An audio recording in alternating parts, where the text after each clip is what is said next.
Hello everyone. So I just recognised Roblox has been crashing recently, so yeah, I've stopped playing it for now because I don't know what's gone wrong with it. I'm gonna take a break from it and I'm gonna talk about a game that none of you would never know. So basically what I'm talking about is that if you've ever seen a game like Mario Kart, you may have recognised this Nickelodeon kart racing, and I think there was a Shrek kart racing game. But there was one racing game that stood out of all of them that was very professional in my opinion, because this game was kind of just like my childhood. Heck, in fact, I had like 2011 screenshots of this game. So, let me introduce you, the kart racing game that you never played as a child. Hopefully you didn't, because this would be embarrassing if I said this. Modernation Races. Modernation Races is a 2010 go-kart racing video game. Jesus Christ. This Wikipedia site just tells you absolutely everything. Developed by United Front Games, who made other games that I forgot, and San Diego Studio, which I did not know until I played this game, for the PlayStation 3 and the PlayStation Portable. User-generated content is a central aspect of the game, so basically creating stuff like yourself and all that. Such that it uses the same play, create, and share. Oh my god, I can't read this. I'm sorry that I'm getting this from Wikipedia, but basically it's like the same play, create, share as Little Big Planet, to convey its basis in online user-generated content, sharing, and level creation tools. Players are allowed to accelerate and drift. Successful drifts allow players to fill their boost meter. The meter resembles a multi-tiered thermometer, which allows players to the choice of advancing a turbo boost to increase the kart's speed, a shield to protect their kart from incoming attacks or sideswipe other players. People are able to collect weapons as they race, which can be upgraded to up to 3 levels of power, which of course includes sonic attacks, which basically is just like blue atmosphere, if you know what I mean, missiles, and lightning strikes. And I think out of all of these, I think the missile is kind of the powerful one, because with that one, if there's an entire army of rockets coming at you, you're wasting your entire shield. In fact, you may die by it anyways because you don't have enough. For example, a first level sonic attack emits a series of rings around the player, knocking nearby opponents off the track, while the third level sonic attack sends the rings forward, knocking absolutely everybody ahead of the player out of the track. And the second level is just you throw 3 sonic ones. So yeah, the level 2 one is kind of awful in my opinion. In addition to the emphasis on user-generated content, this game includes a full-fledged single-player mode featuring a story by professional Hollywood writers. But before we actually get to the storyline, let's talk about the mod spot. Mod spot is the main lobby area for Modernation Races. Players can meet up, race, and create and download content. The mod spot contains Race Station, which has online race, quick race, a split screen, and career, which is basically just story mode of course. Creation Station, where players can create their mods, karts, and tracks. And also share and shop points. Wait, what? Top mods, top karts, and top tracks, which are generated when you're by yourself. Coming attractions to view upcoming DLC. Hot Lab, where players can try to earn the best times on a track, and a news update screen. Players can start chats using text, voice, or gestures. When the game was first announced, it was likened to, people said it was too familiar to Little Big Planet. To highlight the game's emphasis on customization, players are able to design and create their own characters, vehicles, and racetracks in great detail.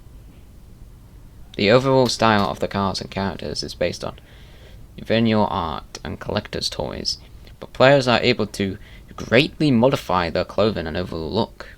Players are also able to create and modify racetracks using the in-game Track Studio tool. This tool was so showcased at Sony's E3 2009 press conference, where one of the greatest developers graded a racetrack and its surroundings in a 5-minute presentation in April 2010. Infamous developer Sucker Punch Productions showcased the game's editing tools for the track based on Empire City, where Infamous is set. So, you know. Players start off by customizing their racer, who begins as an all-white character model, similar to Sackboy from Little Big Planet. Players can put various decals or different skins, masks, facial hair, because of course, as well as other details on their racer.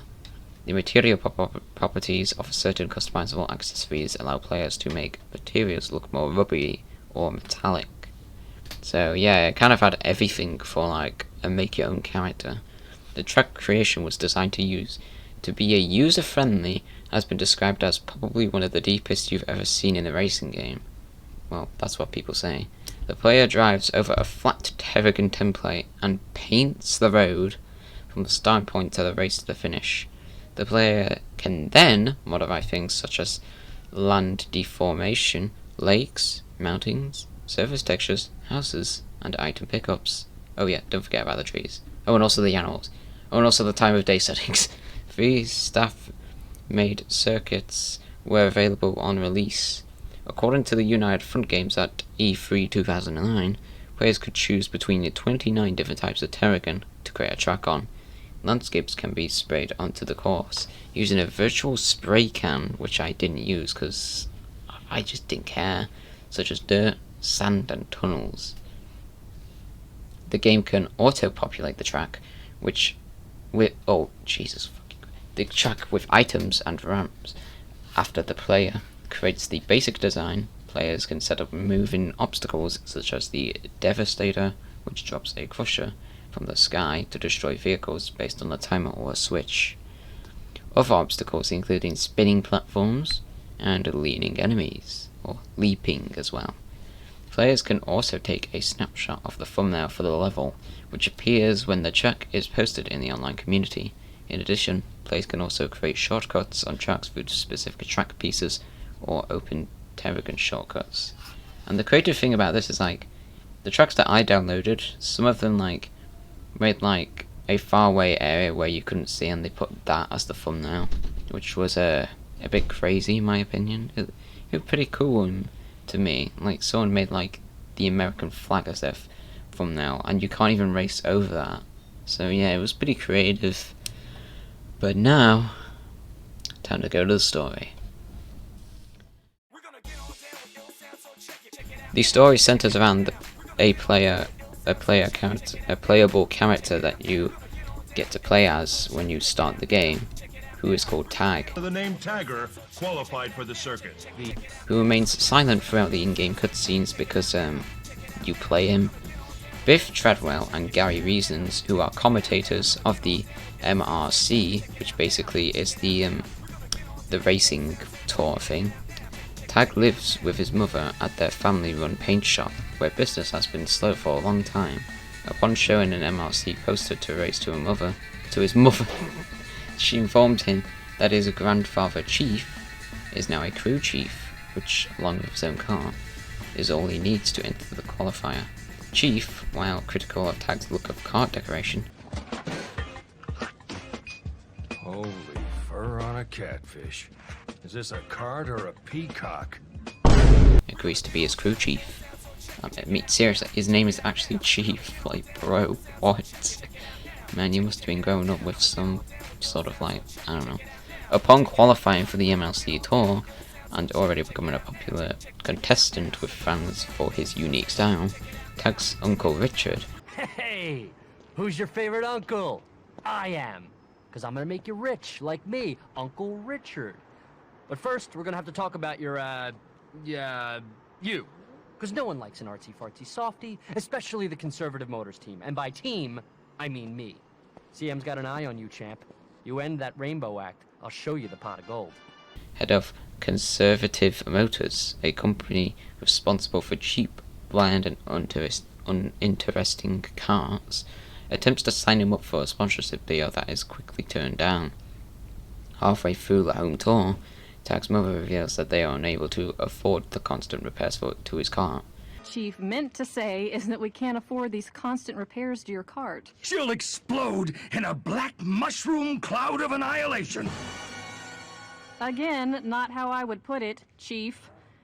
When the car blows out, Tag's mother, inspired by her son's newfound popularity, decides to open a paint shop as a body shop garage. Hold it. I've got an idea. In a world where bland carts ruled, one woman had the courage to take you from bland to brilliant. An uncertain future, thousands of gallons of paint. This mother will rock your paint job. Now open for business. Becoming an instant hit with customers and allowing them to stay financially afloat. During the third tour, Chief finds that boombox weapon system on Tag's car is badly damaged, despite its supposed indestructibility, and since it is expensive to replace, could risk Tag being unable to continue the tour. Tag's mother asks if the boombox from Chief's old car is still functional after his racing wreck since 1985, but Chief claims it was the reason he was unable to continue racing. While working on repairs for Tag's cart the night before the grim tour, Chief discovers a bomb planted on the cart's undercarriage. Chief survives the explosion, but falls into a coma. The funniest thing is that I remember this cutscene when I was a child, so that was weird. Not wanting his mother to sell the body shop, Tag reluctantly signs on to the conservative motors team, much to Uncle Richard's delight. As a result, he has to race in a bland cart and racing outfit with no creative freedom, which Richard, acting as the unexperienced crew chief, which I thought, like, when I played the game, I was like, why am I being this, like, weird guy? But then I recognized it was Tag in a proper racing outfit, because to me it just looked very bland, which they actually did pretty good detail on it, because it's just like a default just car and mod. Eventually, Chief recovers from his coma, distraught that Tag has signed on to the CM team. Chief reveals that he is actually retired from racing after being petrified from his wreck caused by the MRC reigning champion, Espresso, who plays as the villain in this game because he's so good at racing. Up the other drivers. What drivers? That's the only costumed fools. But you are as alluring as the Venus de Milo. Except you have arms. You can just answer the question. And you can just be swept away to my Tuscan villa to eat coffee beans from my perfect Italian toes. And there you have it. Espresso, my nation's offending champion. I think you meant defending. Did I? Monchiato. Attack! Ah, get it off me! Get it off me! And that the boombox from his car is still functional. He offers it to Tag so that he can remain in the grim tour, break away from CM, and get his creative freedom back. Tag then wins both the MRC Grim Tour and Grand Tour, becoming the new champion of the MRC, taking the place of Espresso. Get him! Yeah! One? Looks like I'll be chiefing for another few years. Oh, come here.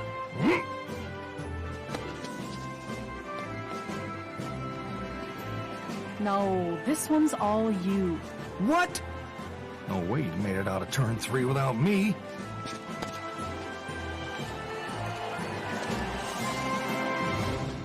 Heard you won. Didn't actually see it myself, per se, but was getting constant text updates from my reject assistant. And since you signed a contract that my team of attorneys is gonna see you honor, this is a win for CM, too.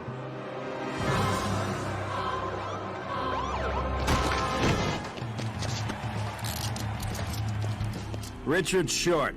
Who's asking? Found your prints all over the bomb that blew up Tag's cart. Oh, someone's getting fired for this! Guess you wanted the kid on the CM team a little too bad. Guess that partnership bombed. How's that dotted line looking now, Ricky? Yeah, it's Richard!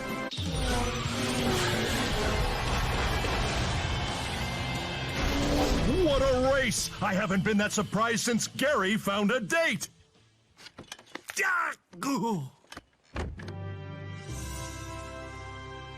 This newly crowned king of racing has won more than just the championship. He's won our hearts with his creativity and changed what it means to be a true racer. But with the thrill of victory comes the agony of defeat. I was wrong about you, Tagger. Indeed, you are one deserving of the title of greatest racer in... Ah! You'll never get it! It is mine! Mine! How's turn 3 feel now, Stroofily?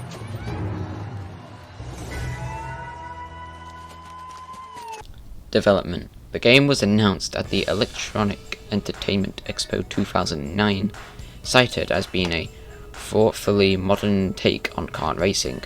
Producer Dan Sochan stated that the PlayStation Network being free and the PlayStation 3's console power were important factors when deciding to make Modern Nation Races a PlayStation 3 exclusive game. During development, the aim has been to reduce the restrictions and limits the circuit building tool places on circuit design, to create as open an experience as possible. The circuits themselves won't necessarily have to be realistic, as various obstacles and launches and like will be available. Wait, and the light will be available?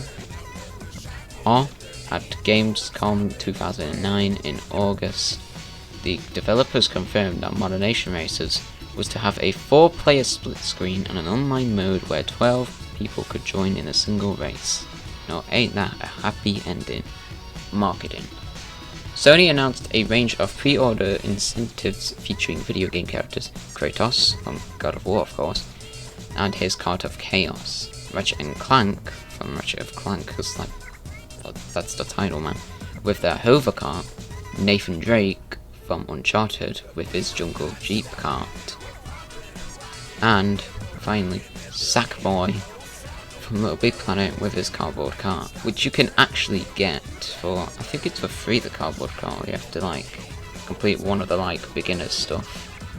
A demo was released on the PlayStation Store 1 week prior to the game's release. It includes limited track, mod and car creation tools, and offline multiplayer and single player races. A month prior to the game's release, an event was held in PlayStation Home in a special event space called the Backstage Pass, and the event was called the Mod Spot Challenge. The challenge was for users to run around a dedicated area of the space and search for certain mods. This event began on April 29th, 2010, so this was before the release in the European and North American versions. On May 6, 2010, so near about the release in the Europe, GameSpot began to give away air raid downloadable content to their members. On May 27, 2010, which is near about the release, a dedicated game space was released in PlayStation Home for Modern Nation Racers called the Mod Nation Club.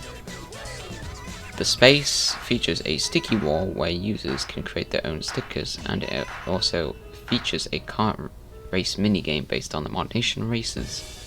Sweet Tooth from Twisted Metal with his ice cream truck is then available from July 6 to 2010 as a download from PlayStation Store. Mod Nation Racers was also available as a social multiplayer game on Facebook, God rest in peace, on May 16, 2011.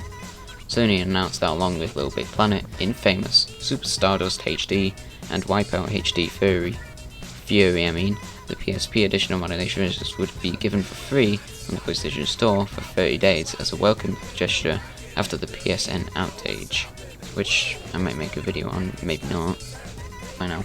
Well, it turns out, on April 12, 2018, it was announced that Sony Interactive Entertainment would cease all online function for the game on July 10, 2018.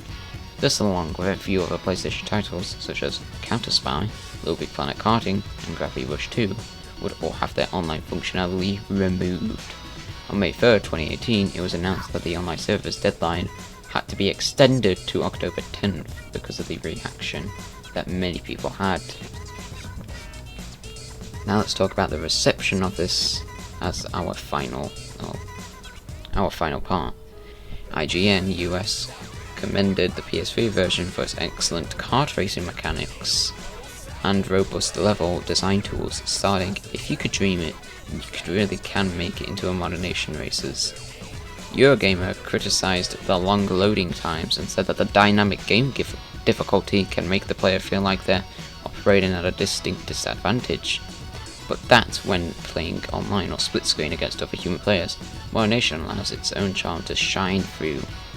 In Japan, the game was ported for release under the name Modern Nation Mugen no Kart Okaku. I sound generally racist, to be honest. On July 29th, 2010. Famitsu gave it a score of 30 out of 40 for the PlayStation 3 version and a 28 out of 40 for the portable version. Armando Rodriguez of 411 Mania gave the PlayStation 3 version 8.7 out of 10, saying, if you could remotely like kart races, and I'll just suggest it in the deep creator tools, the Modern Nation is a must-buy. Just be prepared to endure some slightly longer than usual loading times and the insane AI difficulty in the careers mode. If you can deal with that, you will discover how great Modern Nation is. Adam Lark also gave it an 8.7 out of 10, the same thing again, saying that the game shows exactly the kind of strong exclusive titles Sony needs. Building off the success Little Big Planet had with customization, Modern Nation shows that racing games can be successful with a huge amount of customization as well. Fans as casual racers have a must-have title in their hands. Other PS3 owners should at least check it out to have some racing fun. Which honestly, yeah, I agree with his opinion.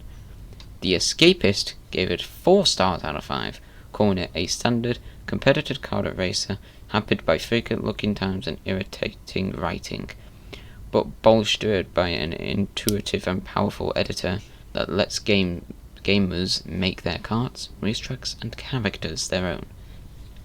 Or at least lets them make their characters into Spider-Man. However, Teletext Game Central gave it a 6 out of 10, saying Sony's Mario Kart clone has some impressive customization tools, but as a racer it lacks any real drive. Jesus Christ, how dare you? How dare you, Teletext Game Central? GameZone gave the PS3 version 9 out of 10, calling it an intelligent, deep, and enjoyable game that takes the play, create, share, intuitive, and runs with it. Fun, entertaining, a pleasure to look at and creating, MNR raises the bar for the genre.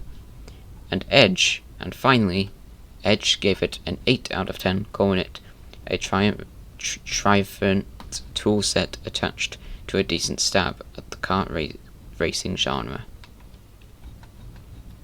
And that's kind of it for today. So that was the entire history of Modern Nation races. I enjoyed it as a child, and I think I might have the case for it as well from when we got it in 2011, because we didn't recognize it until a year later after release.